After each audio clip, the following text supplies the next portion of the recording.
Everyone, मेरा नाम आदित्य है और आज मैं कवर करने वाला हूँ सीजीएल 2024 में। सीजीएल 2024 में जो टीयर 1 में पूछे गए पॉलिटी के जो क्वेश्चन थे, तो अप्रोक्स 83 पॉलिटी के क्वेश्चन पूछे गए थे सीजीएल 2024 टीयर 1 एग्जाम में। तो यहाँ पर हम 83 पॉलिटी क्वेश्चन करेंगे जो कि आपके लिए बेनिफिशियल होने वाला है सीजीएल मेंस और सीएचएसएल मेंस के लिए, और आने वाले 2025 में जो एसएससी एग्जाम होंगे उनके लिए भी। तो सेशन आपके लिए बेनिफिशियल है, तो लास्ट तक देखते रहिए। तो स्टार्ट करते हैं बिना किसी देरी के। फर्स्ट क्वेश्चन रहेगा कि संविधान का कौन सा अनुच्छेद स्पष्ट करता है कि प्रत्येक राज्य की कार्यकारी शक्ति का प्रयोग इस प्रकार किया जाएगा कि संघ की कार्यकारी शक्ति के प्रयोग में बाधा या प्रतिकूल प्रभाव ना पड़े, और संघ की कार्यकारी शक्ति किसी राज्य को ऐसे निर्देश देने तक विस्तारित होगी जो भारत सरकार को उस उद्देश्य के लिए आवश्यक प्रतीत होता हो। तो यह जो बात कही गई है वो कही गई है आर्टिकल 257 में। नेक्स्ट क्वेश्चन है कि राज्य के नीति निर्देशक सिद्धांतों के संदर्भ में निम्नलिखित में से कौन सा कथन सही नहीं है। जो ऑप्शन प्रोवाइड किए गए थे उसमें ये न्यायोचित प्रकृति के होते हैं, यह कथन असत्य है। नेक्स्ट क्वेश्चन रहेगा कि भारतीय संविधान का अनुच्छेद आर्टिकल 77 किससे संबंधित है। तो जो आर्टिकल 77 रिलेटेड है वो है भारत सरकार के कारोबार के संचालन से। नेक्स्ट क्वेश्चन है भारत संविधान का कौन सा क्वेश्चन है, भारत संविधान का कौन सा अनुच्छेद राज्य द्वारा संचालित शिक्षण संस्थानों में कोई भी धार्मिक शिक्षा प्रदान करने पर रोक लगाता है। तो कौन सा आर्टिकल है, तो आर्टिकल 28 में कहा गया है कि राज्य द्वारा संचालित शिक्षण संस्थानों में कोई भी धार्मिक शिक्षा प्रदान करने पर रोक लगाता है, आर्टिकल 28। नेक्स्ट क्वेश्चन रहेगा कि भारतीय संविधान में किसकी स्थापना की थी। तो भारतीय संविधान ने बेसिकली स्वतंत्र न्यायपालिका प्रणाली की स्थापना की थी। नेक्स्ट क्वेश्चन है कि भारतीय संविधान में निम्नलिखित में से किस अनुच्छेद में मौलिक कर्तव्य शामिल है। तो आर्टिकल 51 के ए में मौलिक कर्तव्यों का उल्लेख किया गया है। नेक्स्ट क्वेश्चन है भारतीय संविधान के निम्नलिखित में से किस अनुच्छेद में ग्राम पंचायतों का उल्लेख किया गया है। तो वेरी वेरी इंपॉर्टेंट है, तो ग्राम पंचायतों का जो उल्लेख किया गया है वो किया गया है आर्टिकल 40 में। तो आर्टिकल 40 में ग्राम पंचायतों का उल्लेख किया गया है। नेक्स्ट क्वेश्चन रहेगा कि भारत के संविधान का कौन सा अनुच्छेद राष्ट्रपति को सर्वोच्च न्यायालय के न्यायाधीश नियुक्त करने की शक्ति प्रदान करता है। जो आर्टिकल 124 का सब आर्टिकल 2 है वो राष्ट्रपति को सर्वोच्च न्यायालय के न्यायाधीश नियुक्त करने की शक्ति प्रदान करता है। नेक्स्ट क्वेश्चन रहेगा भारतीय संविधान की गणतंत्रात्मक विशेषता किस देश के संविधान से ली गई है। तो जो भारत की गणतंत्रात्मक विशेषता ली गई है वो है फ्रांस के संविधान से यह विशेषता ली गई है। नेक्स्ट क्वेश्चन है निम्नलिखित में से कौन सा विकल्प केंद्र सरकार का विधायी अंग है। तो केंद्र सरकार का जो विधायी अंग है वो है पार्लियामेंट अर्थात संसद। नेक्स्ट आगे बढ़ते हैं। नेक्स्ट क्वेश्चन रहेगा निम्नलिखित में से किस तिथि को भारत अपना संविधान दिवस मनाता है। तो 26 नवंबर को भारत अपना संविधान दिवस मनाता है। नेक्स्ट क्वेश्चन है निम्नलिखित में से किसने भारतीय संविधान की संशोधित विशेषता की प्रशंसा करते हुए कहा था कि संशोधन प्रक्रिया में यह विविधता बुद्धिमानी है लेकिन बहुत कम पाई जाती है। तो यह बात कही गई थी केसी वेहर द्वारा। नेक्स्ट क्वेश्चन है भारतीय संविधान का कौन सा अनुच्छेद स्पष्ट रूप से यह व्यवस्था प्रदान करता है कि राष्ट्रपति पुनर्निर्वाचन के लिए योग्य होते हैं। तो जो आर्टिकल 57 में बात कही गई है वो कही गई है कि राष्ट्रपति पुनर्निर्वाचन के लिए पात्र है। नेक्स्ट आगे बढ़ते हैं। नेक्स्ट है निम्नलिखित में से किस संविधान ने भारत में कानून बनाने की प्रक्रिया को प्रेरित किया। तो जो भारत में कानून बनाने की प्रक्रिया को प्रेरित किया था वो था ब्रिटेन के संविधान से। नेक्स्ट क्वेश्चन है भारत के संविधान का कौन सा अनुच्छेद किसी राज्य सरकार के कामकाज के संचालन से संबंधित है। तो जो किसी राज्य के सरकार के कामकाज से संचालन है वो है आर्टिकल 166 में यह बात कही गई है। नेक्स्ट है भारत के संविधान के किस अनुच्छेद में यह प्रावधान है कि भारत का एक उपराष्ट्रपति होगा। तो भारत का जो एक उपराष्ट्रपति होगा यह बात कही गई है आर्टिकल 63 में। नेक्स्ट आगे बढ़ते हैं। नेक्स्ट है भारतीय संविधान का कौन सा अनुच्छेद यह प्रावधान करता है कि राज्य को लोगों के कल्याण को बढ़ावा देने के लिए एक सामाजिक व्यवस्था सुनिश्चित करनी चाहिए। तो आर्टिकल 38 में कहा गया है कि राज्य को लोगों के कल्याण को बढ़ावा देने के लिए एक सामाजिक व्यवस्था सुनिश्चित करनी चाहिए। नेक्स्ट रहेगा भारतीय संविधान की निम्नलिखित में से कौन सी विशेषता आयरलैंड के संविधान से ली गई है। तो जो आयरलैंड के संविधान से जो एक विशेषता ली गई है वो है राज्य की नीति निर्देशक तत्व अर्थात DPSP, directive principle of state policy. Next रहेगा डॉक्टर भीमराव अंबेडकर ने भारतीय संविधान के किस रूप में राज्य के नीति निर्देशक तत्वों का वर्णन किया है। तो जो राज्य की नीति निर्देशक तत्वों का वर्णन किया है डॉक्टर भीमराव अंबेडकर ने भारतीय संविधान में, वो कही गई है संविधान की एक नई विशेषता के रूप में। नेक्स्ट आगे बढ़ते हैं। निम्नलिखित में से कौन सा कर्तव्य भारतीय संविधान द्वारा मौलिक कर्तव्यों के रूप में निर्धारित नहीं किया गया या फिर किए गए? तो इसमें जो ऑप्शन प्रोवाइड किए गए थे, अर्थात देश की रक्षा करना, आयकर का भुगतान करना, चुनाव में मतदान करना, सार्वजनिक संपत्ति की सुरक्षा करना। तो इसमें जो ऐड नहीं किए गए थे वो थे ऑप्शन सेकंड एंड थर्ड, अर्थात आयकर का भुगतान करना एंड चुनाव में मतदान करना। नेक्स्ट रहेगा कि भारत के संविधान के किस अनुच्छेद में कहा गया है कि कानूनी मामलों पर राज्य सरकार को सलाह देना महाधिवक्ता का कर्तव्य होगा? तो आर्टिकल 165 में कहा गया है कि कानूनी मामलों पर राज्य सरकार को सलाह देना महाधिवक्ता का कर्तव्य होगा। नेक्स्ट, भारतीय संविधान के निम्नलिखित में से किस अनुच्छेद में यह कहा गया है कि राज्यों और केंद्र शासित प्रदेशों के प्रतिनिधियों द्वारा भेजे जाने वाले राज्य परिषद में सीटों का जो आवंटन है चौथी अनुसूची में निहित प्रावधानों के अनुसार होगा? तो यह बात की गई है आर्टिकल 80 में। नेक्स्ट रहेगा कि भारतीय संविधान के भाग 4A में भारतीय संविधान को किस अधिनियम के माध्यम से शामिल किया गया? तो 42वें कॉन्स्टिट्यूशन अमेंडमेंट एक्ट के तहत, 42वें कॉन्स्टिट्यूशन अमेंडमेंट एक्ट के तहत भारतीय संविधान में भाग 4 को ऐड किया गया। नेक्स्ट रहेगा कि निम्नलिखित में से कौन सी भारतीय संविधान की एक विशेषता नहीं है? तो जो दोहरी नागरिकता है वो भारतीय संविधान की विशेषता नहीं है। नेक्स्ट है 1989 में किस समिति ने स्थानीय सरकारी निकायों के लिए एक संवैधानिक मान्यता की सिफारिश की थी? तो जो पीके थोंगन समिति थी, पीके थोंगन समिति ने 1989 में स्थानीय सरकारी निकायों के लिए संवैधानिक मान्यता की सिफारिश की। नेक्स्ट रहेगा कि भारतीय संविधान के भाग 11th में अनुच्छेद 245 से 255 के बीच क्या संबंध है? तो जो भाग 11th है और अनुच्छेद 245 से 255 के बीच में संबंध है वो है केंद्र और राज्यों के बीच विधायी संबंध। नेक्स्ट रहेगा कि भारत संविधान का सबसे विवादास्पद अनुच्छेद कौन सा है जो किसी भी राज्य में राष्ट्रपति शासन का प्रावधान करता है? तो आर्टिकल 356 में यह बात कही गई है। नेक्स्ट रहेगा भारतीय संविधान के किस अनुच्छेद में उल्लेख है कि राज्य ग्रामीण क्षेत्रों में व्यक्तिगत या सहकारी आधार पर कुटीर उद्योगों को बढ़ावा देने का प्रयास करेगा? तो आर्टिकल 43 में कहा गया है कि राज्य ग्रामीण क्षेत्रों में व्यक्तिगत या फिर सहकारी आधार पर कुटीर उद्योगों को बढ़ावा देने का प्रयास करेगा। नेक्स्ट रहेगा युद्ध या भारी आक्रमण के आधार पर घोषित आपातकाल के दौरान भी भारतीय संविधान के निम्नलिखित कौन से अनुच्छेदों को निलंबित नहीं किया जा सकता?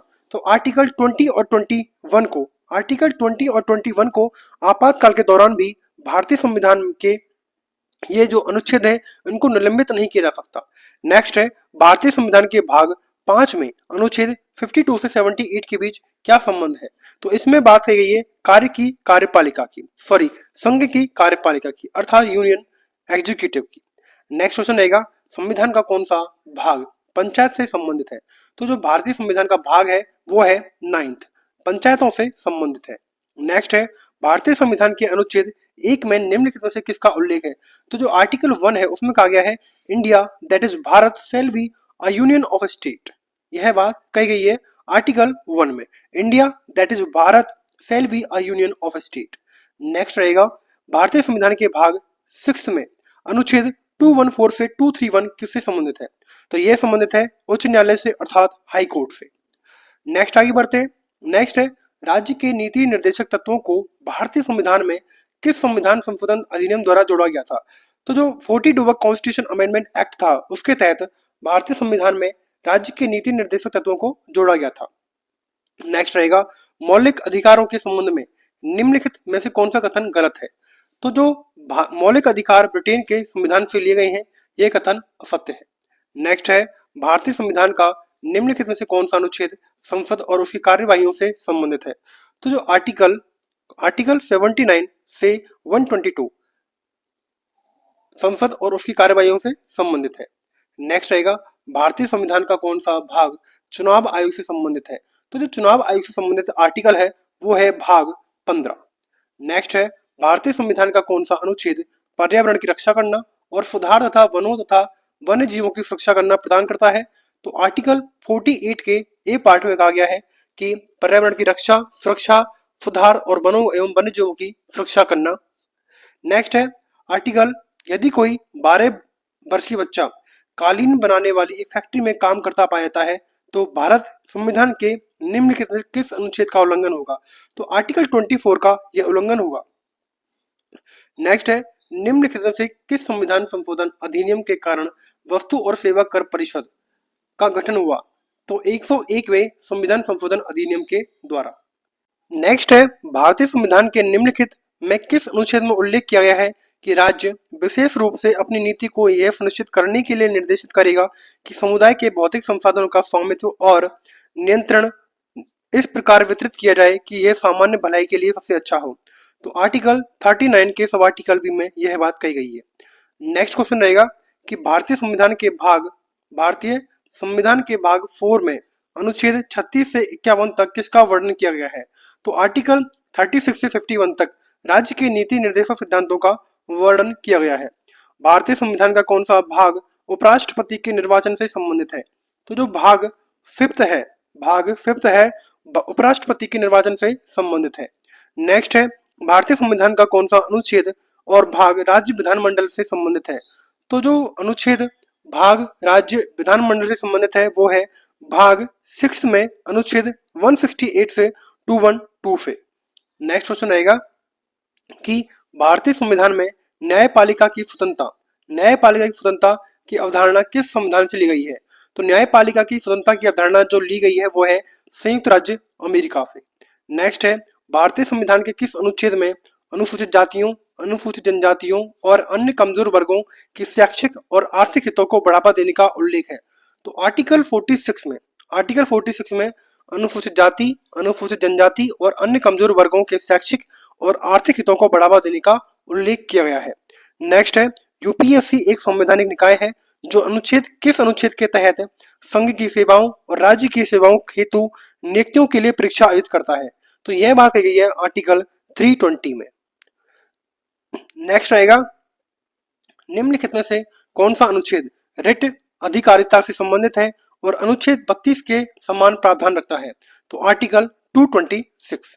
नेक्स्ट है, जब एक निर्माण श्रमिक अपने 8 वर्षीय बेटे को स्कूल भेजने के बजाय उसे निर्माण स्थल पर ले जाता है तो किस मौलिक कर्तव्य का अनुच्छेद लागू होता है? तो आर्टिकल 51 का ए। नेक्स्ट है, निम्नलिखित में से कौन सा अनुच्छेद राज्यसभा के गठन से संबंधित है? तो जो आर्टिकल 80 है, आर्टिकल 80 राज्यसभा के गठन से संबंधित है। नेक्स्ट है, आर्टिकल 123 के अनुसार अध्यादेश बनाने की शक्ति किसकी सबसे महत्वपूर्ण बताई सकती है? तो राष्ट्रपति के द्वारा अध्यादेश जारी किया जाता है आर्टिकल 123 के अनुसार। नेक्स्ट है, राज्य के नीति निर्देशक सिद्धांतों के किस अनुच्छेद में ग्राम पंचायतों के संगठन का उल्लेख किया गया है? तो जो आर्टिकल 40 है उसमें ग्राम पंचायतों के गठन का उल्लेख किया गया है जो कि राज्य की नीति निर्देशक सिद्धांतों के अंतर्गत आते हैं। नेक्स्ट आएगा, कौन सा अनुच्छेद बताता है कि प्रधानमंत्री को राष्ट्रपति द्वारा नियुक्त किया जाना चाहिए? तो जो आर्टिकल 75 है, आर्टिकल 75 में कहा गया है कि जो प्रधानमंत्री की नियुक्ति होगी वो राष्ट्रपति के द्वारा होगी। नेक्स्ट है, जब आप किसी पार्टी में जाते हैं तो भारतीय ध्वज का उपयोग वक्ता की मेज को ढकने के लिए किया गया है तो मौलिक कर्तव्यों का कौन सा अनुच्छेद लागू होता है? तो आर्टिकल 51 का सब आर्टिकल ए लागू होता है। नेक्स्ट है, कौन सा अनुच्छेद राष्ट्रपति के निर्वाचन से संबंधित है? तो अनुच्छेद 54 राष्ट्रपति के निर्वाचन से संबंधित है। नेक्स्ट है, जब आप देखते हैं कि आपके कॉलेज के दोस्त कैंटीन में कुछ धर्म विरोधी बयान देने पर उनसे झगड़ने लगते हैं तो आप पर कौन सा मौलिक कर्तव्य लागू होता है? तो सद्भाव और भ्रातृत्व की भावना को बढ़ावा देने का मौलिक कर्तव्य लागू होता है। नेक्स्ट है, किस अनुच्छेद में भारत के नियंत्रक और महालेखा परीक्षक का उल्लेख है? तो आर्टिकल 148 में भारत के नियंत्रक और महालेखा परीक्षक का उल्लेख है। नेक्स्ट है, अनुच्छेद 158 के अनुसार राज्यपाल संसद के किसी सदन या अनुसूची में निर्दिष्ट किसी भी राज्य के विधानमंडल के किसी भी सदन का सदस्य नहीं होगा तो पहले अनुसूची के तहत। नेक्स्ट रहेगा, निम्नलिखित में से कौन सी भारत में राष्ट्रपति के पद के लिए एक शर्त नहीं है? तो वह किराए के भुगतान के बिना अपने आधिकारिक निवास का उपयोग करने का हकदार नहीं होगा। यह कथन असत्य है, बल्कि हकदार होता है राष्ट्रपति अपने निवास स्थान पर। नेक्स्ट रहेगा, निम्नलिखित में से कौन सा विकल्प संसदीय कार्यवाही की विधि नहीं है? तो पूरे दिन की चर्चा संसदीय कार्यवाही की विधि नहीं है। नेक्स्ट है, भारत में राजनीतिक दलों के संबंध में कौन सा कथन सही नहीं है? कथन सही है, तो भारत में एक बहुदलीय प्रणाली है जिसे राष्ट्रीय, राज्य या फिर क्षेत्रीय स्तर के रूप में वर्गीकृत किया गया है। नेक्स्ट हम आगे बढ़ते हैं कि राष्ट्रपति द्वारा राज्यसभा के लिए कितने सदस्यों को मनोनीत किया गया है। तो मनोनीत किया जाता है तो वो है 12 सदस्य। नेक्स्ट रहेगा राज्य विधानमंडल के ऊपरी सदन को किस नाम से जाना जाता है। तो वो जाना जाता है विधान परिषद के नाम से। नेक्स्ट रहेगा कि भारत के सर्वोच्च न्यायालय में भारत के राष्ट्रपति द्वारा नियुक्त मुख्य न्यायाधीश और अधिकतम कितने अन्य न्यायाधीश शामिल होते हैं। तो वो होते हैं 33। नेक्स्ट हम आगे बढ़ते हैं। नेक्स्ट है उपराष्ट्रपति को पद की शपथ कौन दिलाता है। तो राष्ट्रपति उपराष्ट्रपति को पद की शपथ दिलाते हैं। नेक्स्ट है निम्नलिखित में से कौन सा भारत के सबसे कम समय तक सेवा करने वाले प्रधानमंत्री थे। तो गुलजारी लाल नंदा जो थे वो भारत में सबसे कम समय तक सेवा करने वाले प्रधानमंत्री थे। नेक्स्ट है भारत के चुनाव आयोग की स्थापना किस वर्ष की गई थी। तो 1950 में भारत के चुनाव आयोग की स्थापना की गई थी। मुख्य चुनाव आयुक्त का कार्यकाल कितना होता है। तो मुख्य चुनाव आयुक्त का जो कार्यकाल होता है वो होता है 6 वर्ष या 65 वर्ष की आयु तक। नेक्स्ट आगे बढ़ते हैं। नेक्स्ट है नियंत्रक और महालेखा परीक्षक जिस संगठन का प्रमुख होता है उसे किस नाम से जाना जाता है। तो उसे जाना जाता है भारतीय लेखा परीक्षा और लेखा विभाग के नाम से। नेक्स्ट है राज्य विधानसभा में धन विधेयक किसकी पूर्व अनुमति से पेश किया जा सकता है। तो राज्य विधानसभा में राज्यपाल की अनुमति से पेश किया जा सकता है धन विधेयक। नेक्स्ट है निम्नलिखित में से कौन सा भारतीय नागरिकों का मौलिक कर्तव्य नहीं है। तो 5 वर्ष की अनिवार्य राष्ट्रीय सेवा का उल्लेख मौलिक कर्तव्यों में नहीं किया गया है। नेक्स्ट रहेगा निम्नलिखित में से कौन राष्ट्रीय मानवाधिकार आयोग का सदस्य नहीं होता है। तो जिला अधिकारी राष्ट्रीय मानवाधिकार आयोग का सदस्य नहीं होता है। नेक्स्ट है एक विद्यार्थी जो पार्क में खाद बनाने का तरीका सीख रहा है वह कौन सा मौलिक कर्तव्य निभा रहा है। तो वो निभा रहा है प्राकृतिक पर्यावरण की रक्षा करना। नेक्स्ट है जब आप कुछ स्कूली विद्यार्थियों को हुमायूं के मकबरे की शैक्षणिक यात्रा के दौरान दीवारों पर नाम लिखते हुए देखते हैं तो आप पर कौन सा मौलिक कर्तव्य लागू होता है। तो वो होता है सार्वजनिक संपत्ति की सुरक्षा करना। नेक्स्ट हम आगे बढ़ते हैं कि निम्नलिखित में से कौन सा एक मौलिक कर्तव्य नहीं है। तो दुर्लभ और लुप्त प्राय प्रजातियों के व्यापार को निषेध करना मौलिक कर्तव्यों में शामिल नहीं है। नेक्स्ट है किस समिति ने कुछ मौलिक कर्तव्यों के कार्यान्वयन के लिए कानूनी प्रावधानों की पहचान की थी। तो वो थी न्यायमूर्ति वर्मा समिति। नेक्स्ट है मुस्लिम महिला विवाह अधिकार संरक्षण अधिनियम 2019 की किस धारा का संबंध निर्वाह भत्ते से है। तो वो है धारा 5 से। नेक्स्ट आगे बढ़ते हैं। नेक्स्ट है निम्नलिखित में से कौन सा कथन राज्य के नीति निर्देशक सिद्धांतों के बारे में सही नहीं है। तो वो है ये लोगों को बढ़ावा देते हैं इसलिए ये निजी और व्यक्ति परख है। नेक्स्ट है जब निचली अदालत ने अपने अधिकार क्षेत्र से बाहर जाकर किसी मामले पर विचार किया हो तो किस रिट का उपयोग किया जाता है। तो वो है प्रोहिबिशन अर्थात निषेधाज्ञा। नेक्स्ट है किसी राज्य में मुख्यमंत्री सहित मंत्रियों की संख्या न्यूनतम कितनी होनी चाहिए। तो वो होनी चाहिए 12। नेक्स्ट आगे बढ़ते हैं कि गणतंत्र दिवस पर प्रत्येक राज्य में कौन अपनी राजधानी में झंडा फहराता है। तो वो होता है गवर्नर अर्थात राज्यपाल। नेक्स्ट है जनहित याचिका की अवधारणा की उत्पत्ति किस देश में हुई। तो वो हुई थी यूएसए में। नेक्स्ट है भारत में राज्य का सर्वोच्च विधि अधिकारी किसे माना जाता है। तो वो माना जाता है महाधिवक्ता को। तो इस तरह हमारे जो 83 क्वेश्चन थे पॉलिटी के जो कि एसएससी सीजीएल टीयर 1 में पूछे गए थे वो यहाँ पर कवर होते हैं। अगर आपको सेशन अच्छा वीडियो को लाइक करें शेयर करें सब्सक्राइब करें। Thanks for watching.